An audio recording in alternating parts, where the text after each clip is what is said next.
নমস্কাৰ বন্ধু বান্ধৱীসকল, স্বাগতম জনাইছোঁ জব লাভাৰ্ছৰ আজিৰ ভিডিঅ'লৈ। বন্ধু বান্ধৱীসকল, আজি লৈ আহিছোঁ ৰাজ্য চৰকাৰৰ শিক্ষক কৰ্মচাৰীসকলৰ বাবে এটা অতি গুৰুত্বপূৰ্ণ খবৰ। বন্ধু বান্ধৱীসকল, কি এই গুৰুত্বপূৰ্ণ খবৰ মই সবিশেষ তথ্য আপোনালোকক জনাবলৈ গৈ আছোঁ।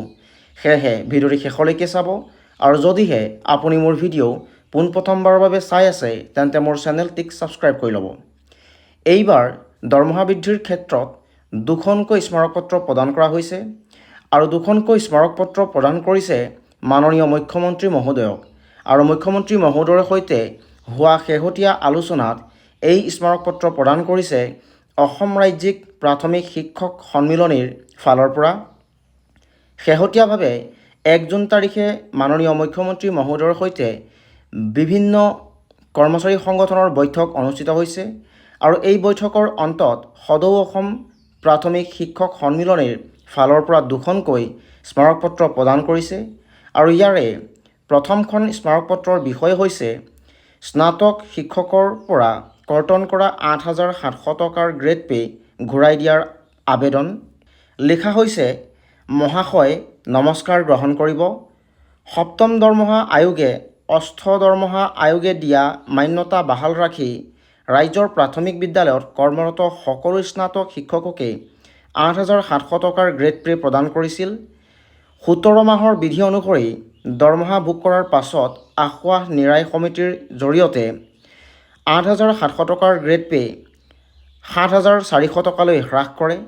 মহাশয়, উচ্চ মাধ্যমিক বিদ্যালয়ৰ বিজ্ঞান শিক্ষকক বাদ দি ৰাজ্যৰ সকলো স্তৰৰ প্ৰাথমিক শিক্ষকৰ পদ অৰ্হতা আজিও উচ্চতৰ মাধ্যমিক 2012 চনত NCERT-য়ে শিক্ষক নিযুক্তিৰ ক্ষেত্ৰত প্ৰাথমিক স্নাতক আৰু প্ৰাথমিক পৰ্যায়ত উচ্চতৰ মাধ্যমিক 50% অথবা স্নাতক ৰূপে ধাৰ্য কৰে। সেই অনুসৰি 2012 চনৰে পৰা প্ৰাথমিক বিদ্যালয়ত নিযুক্তিৰ বাবে দিয়া সকলো বিজ্ঞাপনতেই উচ্চতৰ মাধ্যমিকত 50% বা স্নাতক প্ৰাৰ্থী বিচৰা হৈছে, আৰু সেইমতে নিযুক্তি দিয়া হৈছে। তৎৰাচ প্ৰাথমিক বিদ্যালয়ত 8,700 টকাৰ গ্ৰেড পে লাভৰ পৰা বঞ্চিত কৰা হৈছে। আনহাতে উচ্চ প্ৰাথমিক পৰ্যায়ৰ একে অৰ্হতাৰ পদত কৰ্মৰত শিক্ষকসকলক দি থকা হৈছে। মহাশয়, এই বিষয়ত মাননীয় শিক্ষামন্ত্ৰী মহোদয়ক বহুবাৰ তথ্যসহ আবেদন দিয়া হৈছে যদিও এতিয়াও বিষয়টো সমাধান হোৱা নাই। সেয়েহে মহোদয়ৰ হস্তক্ষেপ বিচাৰি আবেদন জনালোঁ। আৰু এয়া আছিলে শিক্ষক কৰ্মচাৰীসকলৰ গ্ৰেড পে বৃদ্ধিৰ সন্দৰ্ভত প্ৰদান কৰা প্ৰথমখন স্মাৰকপত্ৰ। আৰু দ্বিতীয়খন স্মাৰকপত্ৰৰ বিষয় হৈছে বিশেষ নিযুক্তি প্ৰক্ৰিয়াৰে নিযুক্ত শিক্ষকৰ বাৰ্ষিক বৃদ্ধিৰ সময়সীমা হ্ৰাস কৰাৰ বাবে অনুৰোধ পত্ৰ। লিখা হৈছে, মহাশয় নমস্কাৰ গ্ৰহণ কৰিব।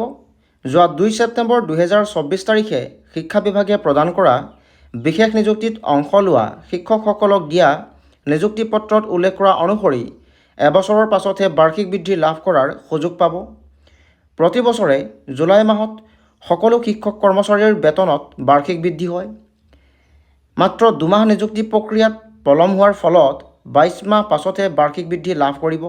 ইয়াৰ ফলত শিক্ষক শিক্ষয়িত্ৰীসকল যথেষ্ট আৰ্থিক ক্ষতিৰ সন্মুখীন হ'ব। মহাশয়, 2021 আৰু 2023 বৰ্ষত প্ৰাথমিক বিদ্যালয়ত নিযুক্ত শিক্ষক শিক্ষয়িত্ৰীসকলৰ ক্ষেত্ৰত তেনে কোনো সময়সীমা নিৰ্ধাৰণ কৰা হোৱা নাছিল। গতিকে নিযুক্তিৰ পিছত বাৰ্ষিক বৃদ্ধিৰ সুবিধা ভোগ কৰাত কোনো বাধাৰ সন্মুখীন হোৱা নাছিল।